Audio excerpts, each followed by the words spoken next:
All right, let's break down one of those accounting terms that sounds way more complicated than it actually is: bank reconciliation.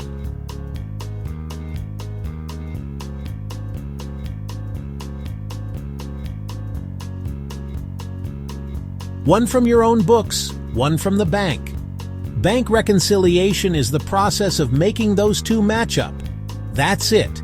You're just double-checking that what you think you have and what the bank says you have are the same. Now, why does this matter? Mistakes happen. Maybe you forgot to record a payment, or the bank charged you a fee you didn't notice. If you don't reconcile, these little things can add up, and suddenly, your financial picture is way off. Plus, bank reconciliation helps you spot fraud and unauthorized transactions before they become a bigger issue. It's like having a security system for your money. Doing this regularly, say every month, keeps your accounts accurate and your business running smoothly. It also makes tax time way less stressful because you know your numbers are spot on. So next time you hear bank reconciliation, don't stress.